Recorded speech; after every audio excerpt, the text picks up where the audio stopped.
What is going on, everybody? Hopefully you guys are enjoying your day. Well, I'm extremely exhausted. Had Bible study last night with the boys. It starts at 10, and we ended up ending I think it was 2:30, 2:40, somewhere around there. And then I tried to get to bed soon after that, and I don't think I crashed out until about 5 in the morning. Just a lot of things were going through my head. I was going through a lot of spiritual warfare last night, but it is what it is. And we'll get into that. But, I am rushing to work because I had to wait 15 minutes for this girl to try to sell an apartment so I could just give her my check. I'm like, Lord, please help me. So I'm going to be a little bit late. Anyways, this is Psalm 82. Let's get into it. God standeth in the congregation of the mighty. He judgeth among the gods. How long will ye judge unjustly and accept the person of the wicked? Defend the poor and the fatherless. Do justice to the afflicted and needy. Deliver the poor and needy.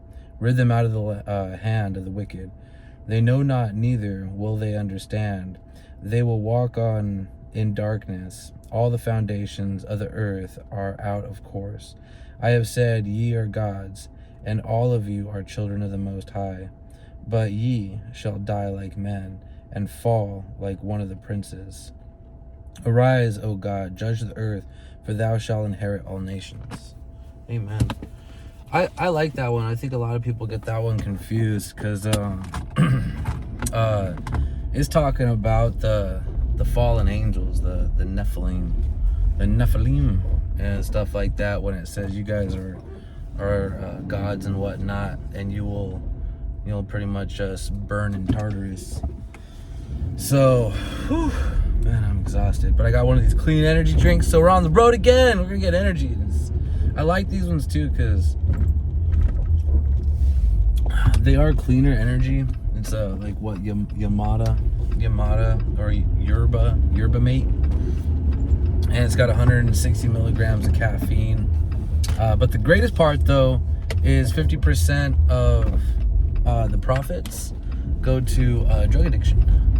So they help out and whatnot. So I like it a lot. Yeah, 50% net profits. There you go. My bad. Addiction recovery, or 5% net revenues, whichever is greater. So that's pretty good. I enjoy that. But spiritual warfare. And this is very important. I understand where my buddies are coming from. It's very interesting because I don't go to a church. I'm extremely picky. This is the thing though. I'm not opposed to church. I believe that I'll never tell someone not to go to church. Well, I can't say never. It's very particular, but you have to. It is very dangerous not being in a church as a Christ follower. If you're not diligently seeking the Lord, it is extremely dangerous. So that's why you need brothers and sisters around you, to protect you, to build you up, to also check you as well too. And this was the brunt of the conversation, which is why we were there for so long. I'm just like, look, I ain't changing, so I don't know what we're doing. And and that was pretty much about it. So when we were talking about some stuff, and I forget how things were brought up, but church was brought up, and they wanted me to go to church. And for me, I'm just extremely picky. I don't know about anyone else because when I read my Bible, it doesn't tell me that. The body of Christ is the church, and to be plugged in with that, something routine, because wherever two meet, God is. And it's very, very interesting. I think it was Romans chapter 8 was brought up to me, a couple other ones. And the way that I read my Bible is there's no physical building Let's see. I know you've made up your thoughts. Let's see, okay. Yeah, one of the guys that I highly respect, actually. His theology lines up with mine quite a bit, except for just a few little details, and I love him to death. He's an amazing man, and definitely a good role model for me. But oh, that's a sexy Jeep. Mine's better though. It's blue. I wanted a green one. Got a black one because they didn't make green for my year. Is, you know, like I said, our theology doesn't necessarily line up 100%, and that's fine, because it's not a salvation issue, it's a theology issue. And then as far as going to a church, I don't know, it for me, it's not my personal conviction with witchcraft and whatnot. For me, it comes down to the fact that it directly goes against something that I read in the Bible, and to not worship any other gods. And the thing about me is, I used to do witchcraft, I used to do tarot, I used to do spells, numerology, astrology, and worship Egyptian gods. I used to do a lot of different stuff. Tarot, like I said, tarot readings, and when I also read my Bible, I get a very clear picture of what worship is. Worship means you're just participating, whether you're misled or not, and you don't know what God you're actually worshiping, because you're saying God, but still worshiping a different God. Just because you put Elohim's name to something doesn't make it of Elohim. Clear and simple. But you know, we were talking about holidays, how it's not in the Bible, how you can just Google search all this stuff, and within 5 minutes learn about every holiday, and how every holiday is pagan, and the origins that it comes from. And, you know, researching where all these pagan holidays come from, you realize a lot of them, most of them, I think, if not all, except for the new ones that are created, those are just new age craziness. But they come from Rome and the Vatican, ancient Roman Vatican. And then you research where all of these people originated from. When you see the stories in the Bible, what were the Canaanites practicing? What were the Amorites practicing? You know, what were all these ancient people practicing? How did they practice when Yeshua was going around, when God was their God, and commanding them not to worship these things? When Yeshua HaMashiach, when Jesus was going around telling people, do not be like the pagans, turn away and flee. You know, how were they practicing? Why did the Israelites turn so quickly after Egypt, and then start worshiping a golden calf?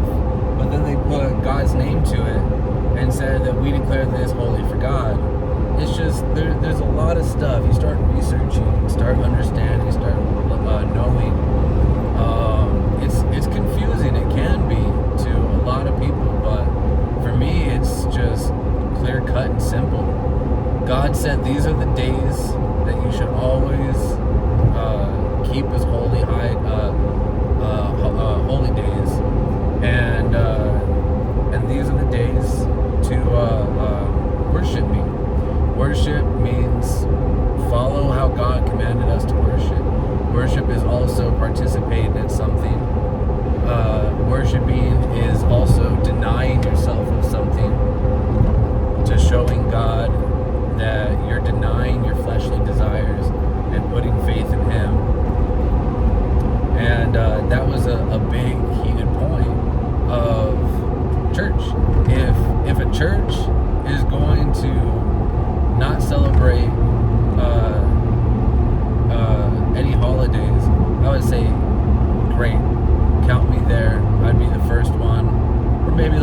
3rd because I like to sleep in a little bit. I stay up late. So, but I'd definitely be there. A lot of these churches celebrate. Now, celebrate doesn't look like how it was 1,000 years ago, 2,000 years ago, or 3,000 before Yeshua. Celebrating looks completely different now, but I just know that that's the scheme of the devil. On Christmas, a lot of churches will put up a tree and decorate it and say this is the birth of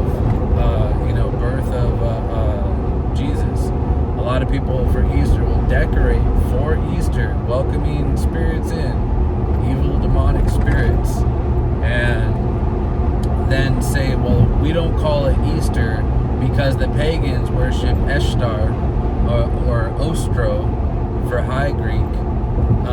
We're going to worship the Lord because the Lord has more power than this day. And so we're going to come into God's house and worship a day that wasn't physically that day. And it just blows my mind saying, yeah, God does have more power than anything, but just because I want to make it God's day when God didn't make it his day doesn't mean God's gonna make that day holy. We follow and obey one Father, and just because we want to call it resurrection instead of Ostros, or Ishtar, doesn't mean diddly squat. So, for me, that would be one day at least. Now, I'm a little bit more hardcore. I just would stop going to that church. That's why I stopped going to the church that I went to. But, at least for that day, if I didn't just leave my church outright and whatnot, then I just wouldn't attend that day. I would just say, you know what? I'm just not going to attend today. I'm going to praise and worship God the way that, I see fit, that's a little bit cleaner and not dirty and sully his house with evil spirits by welcoming them in ignorantly. Because this is the thing, right? Is I don't blame the congregation. They're not at fault, but they're just being led to slaughter. They're being led to welcome in evil. But the pastors, they should know. They should know. This is the way I see it is this is some basic fundamental principles about holidays. But this is the thing is if you're going to be a 501c3 nonprofit, then you have to get approved. You have to get approved to follow a certain doctrine. And, there is a little bit of opening with that as well, too. You can do, this and that. You don't got to necessarily celebrate the way that we celebrate, but you have to mention resurrection. You don't have to, put up a tree necessarily, but you have to, mention the birth. It's just, this is a big old lie. Everything is a big old lie. And for me, I feel comfortable just reading my Bible and enjoying how God is leading my life. One of the points that was brought up to me, and I can't speak for everyone, and that's fine, but one of the questions that was brought up to me is, well, who keeps you accountable? And I find this question just comical because I know it's coming out of love, so I don't get angry. I just laugh because it's so simple, and my faith is not that complicated. It's actually simpler than how all the other Christians make it for themselves. But the person that keeps me accountable is the Lord, is Elohim. I am terrified of passing away and meeting him face to face.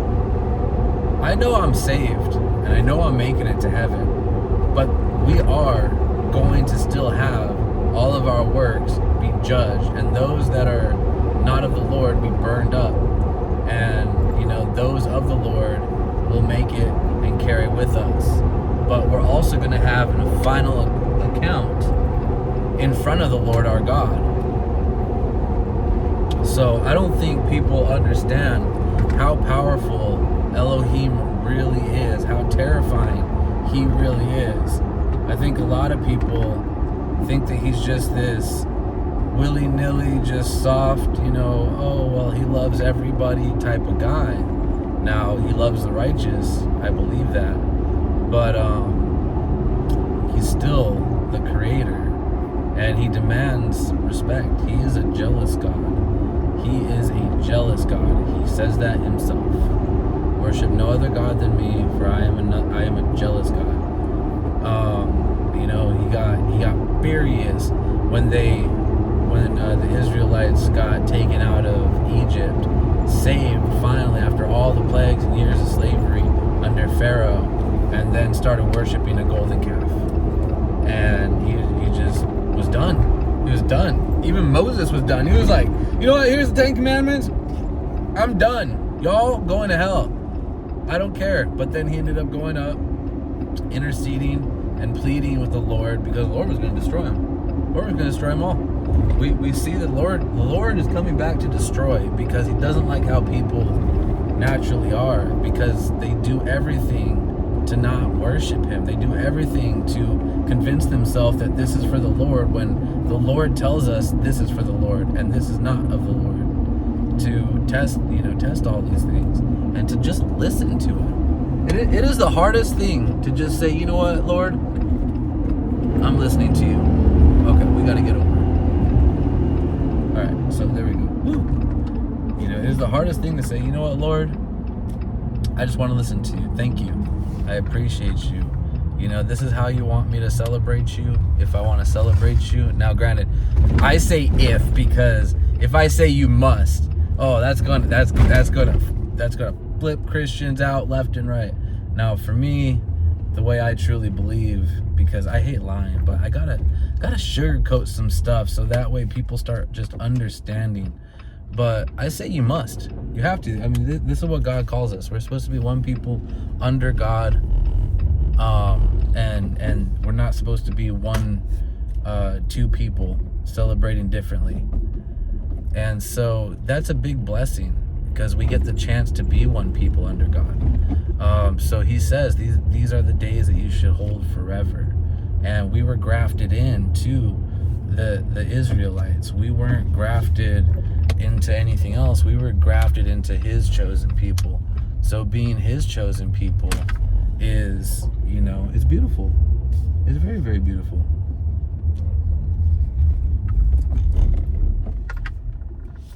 So hopefully you guys got something from that. If you did, you got something from that. It's like super busy over here, so I gotta find a parking spot.